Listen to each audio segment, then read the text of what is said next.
First of all, I would like to thank the AIOC for giving me the opportunity to have this IC. This is a comprehensive IC for ocular trauma of intermediate level. So, as we all know that ocular trauma is quite common, and we encounter a variety of cases every day in our practice. And the idea behind having this IC was to give a comprehensive overview about how do we manage from the simplest of trauma like a foreign body on the cornea to the most complex of the open globe injuries that may come to us.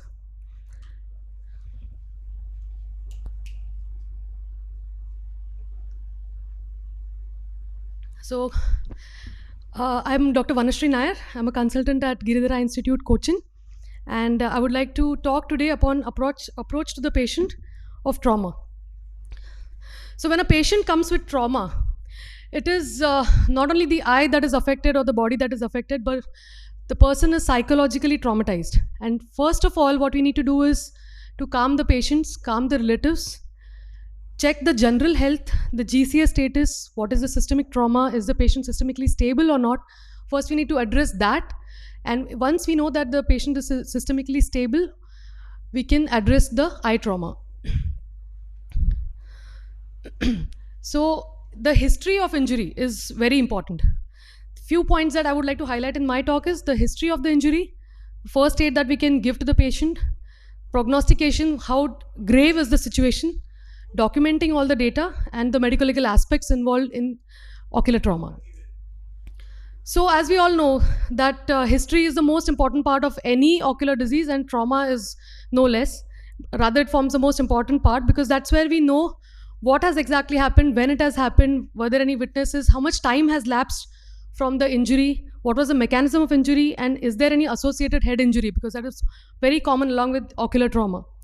So the symptoms that the patient might come with, as we all know, it might be drop in the visual acuity, it may be just floaters or flashes, there may be pain, or there may be diplopia. We need to know the systemic diseases that the patient has been suffering from, the tetanus status, the drug histories. The patient, many a times in a hurry, we may forget to ask, is the patient taking any systemic medications, any blood thinners, is there presence of any allergy? So in a very acute setting, say like a chemical injury, we may not take a detailed history, but when the patient is slightly stable and we can elicit history while giving the first aid, it is better that we remember the flow of line, how do we go about taking the history so that we do not miss anything important. So coming to examination, a few of the things that I would like to highlight on is in visual function, we need to take the visual acuity of both the eyes, at least the distance visual acuity, and whenever possible, even the near visual acuity. Check for RAPD, color vision, and a gross confrontation at least to see if there is any field effects. For the orbits, need to see the continuity of the rim, if the infraorbital sensation is reduced, or if there any crepitus is felt. Soft tissues, if there's bruising, edema, emphysema, or any lacerations that are seen. The globe per se, there may be proptosis, there may be enophthalmos, hypoglobus, or we can even check the pulsatility if there is any carotid cavernous fistula that is suspected. Motility of the eyes, if there is any mechanical restrictions, the muscles may be entrapped. The conjunctiva sometimes may have a large subconjunctival hemorrhage, and that may be hiding a laceration behind, or in case of a chemical injury, may have ischemia. Cornea, it is very easy to see if there is any superficial abrasion, any laceration, foreign body, rust, infiltrate. This is just an enumeration of all the things that might probably be there, but we need to keep in mind to check everything in details. The AC may have, first you need to see the depth of the AC. In cases of blunt trauma, you may have angle recession, so we need to see that. There may be flare cells or pigments because of the pigment dispersion because of a traumatic iritis. If the patient is stable and it is a closed globe, then when warranted, we may need to do gonioscopy at a later stage. See the iris for any anisocoria or a traumatic mydriasis, there may be sphincter tears. The lens may develop cataract, there may be phacodonosis, subluxation, or there may be a foreign body sitting there. Intraocular pressure, sometimes the globe may be very soft, then you can suspect that there might be a penetrating injury, or maybe patient has undergone retinal detachment. The vitreous, again, there may be hemorrhage, pigments, posterior vitreous detachment might have occurred. Retina can have edema, hemorrhage, tear, peripheral detachment, a dialysis may be there. So whenever it is possible, we may have to examine the retina in details. And when we suspect any fracture or intraocular foreign body, then CT orbit is required, and we need to give the specifications to the radiologist as to what are we suspecting, and maybe we may require a 2 millimeters cuts to find out a very small foreign body. So coming to the classification. This is a very simple classification. That's the BETS classification. It is an age-old classification. So, but it is very important to classify to know the extent of trauma or damage that is there to the eye. So very grossly, it has been divided into open globe injury or closed globe injury. When we say closed globe injury, basically we mean there may be a contusion or there may be a lamellar laceration. So the globe structures have not yet opened up. In an open globe injury, there may be a rupture of the whole globe or there may be a laceration. Again, with the laceration, you may have intraocular foreign body. There may be a perforating wound where there's where there's only an entry, and a perforation where there's an entry and exit, and a penetration is where there's only an entry and a foreign body may be sitting inside. But this classification did not include the periocular structures. So it was modified, and there's a modified BETS classification which also involves the periocular injury description. For the residents and for even for all of us, it is important to know the zones of injury so that the description of the injury is very clear cut and we know what we are dealing with. So when it comes to open globe injury, the zone 1, 2 and 3. Zone 1, we know that it is the cornea and the limbus. From zone 2 is limbus to 5 millimeters posterior into the sclera, and zone 3 will be posterior to 5 millimeters from the limbus. And in closed globe injuries, it is the zone 1 is the external anterior segment, conjunctiva, sclera and cornea. Zone 2 will be the internal anterior segment, including the lens, zonules and the pars plicata. And zone 3 is the posterior segment, where the vitreous, retina, optic nerve, choroid and the ciliary body are involved. Now the prognosis, we need to prognosticate the case, because we can ourselves predict what can happen in the future, what will be the visual outcome, and we can even counsel the patient and give them an idea as to what can be expected in the future. So that was based on the ocular trauma score, and not going too much into the details of the score, but further studies are going on. That is the IGATES, which is a registry. It is an international globe and adnexa trauma epidemiological eye study, where 18 participating centers from 8 countries are bringing together data on trauma, where we have an online platform which is used to enter all the data, and this data is being used to see how, so there was an IGATE study 1 and now the IGATE study 2 is going on to create a new prognosticating scale to know how the patients will do in future. So coming to surface injuries, I'm going to describe a few of the surface injuries that we very commonly deal with. So in surface injuries, most commonly what we have is blunt injuries or chemical splash, abrasions or partial thickness injuries. Sometimes we have an insect fall, sometimes there may be some toxic chemical plant exposure, or even a small stone might be there. So epithelial defect is one of the most common injuries that we encounter very routinely in OPD.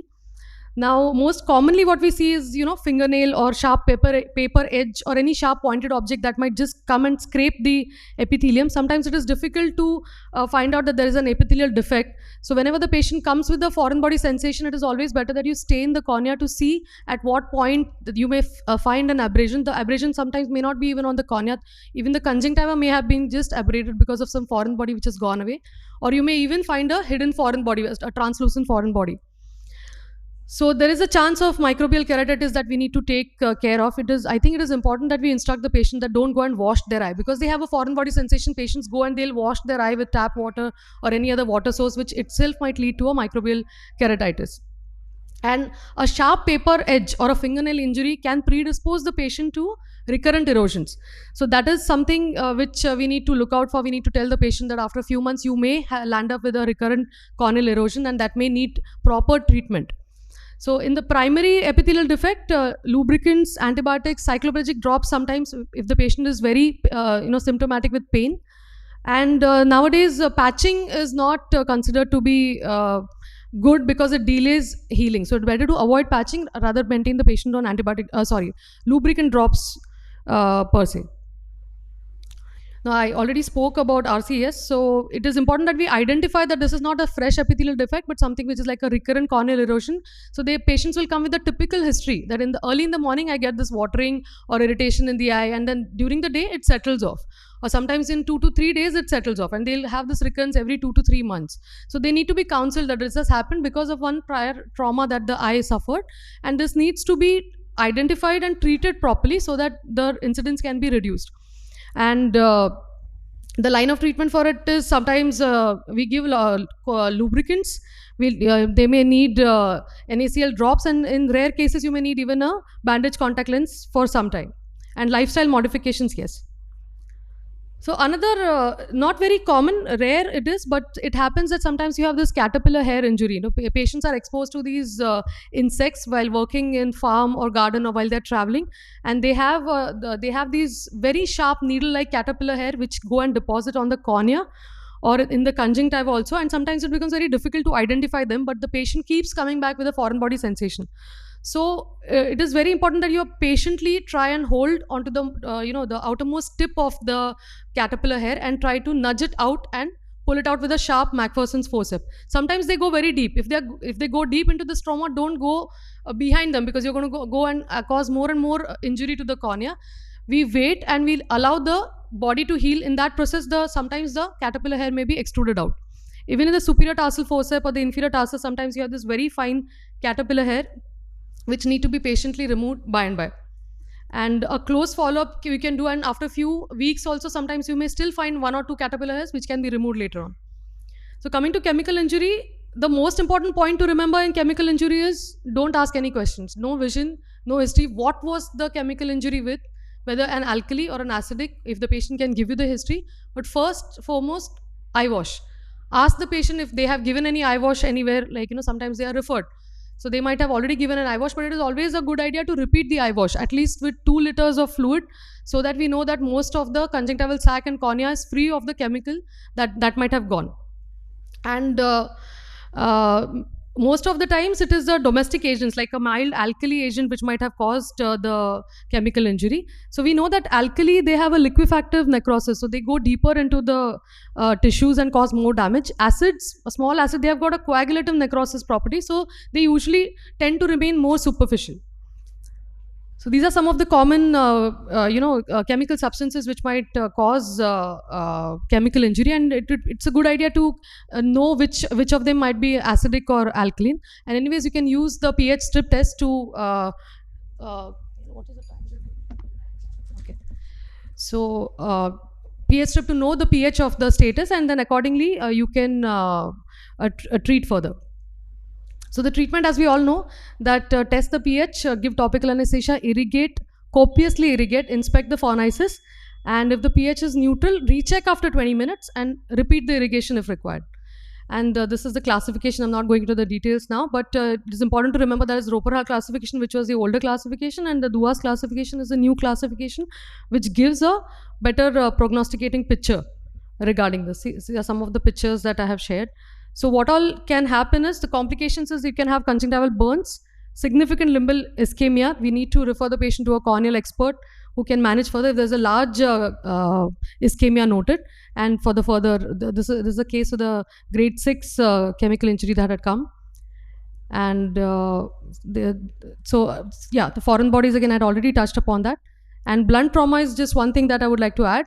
That very commonly we have this shuttlecock injuries, or which are like a closed globe injury with the coup and counter coup effect. And what you can have is iritis, hyphema, sphincter tears, Berlin's edema. We need to follow these patients closely and get all the checks done. So this is one of the cases which suffered from blunt trauma. As you can see, there's hyphema here, and the post 2 months later, the sequelae that remained was an anisocoria in the left eye because of the sphincter damage that had happened.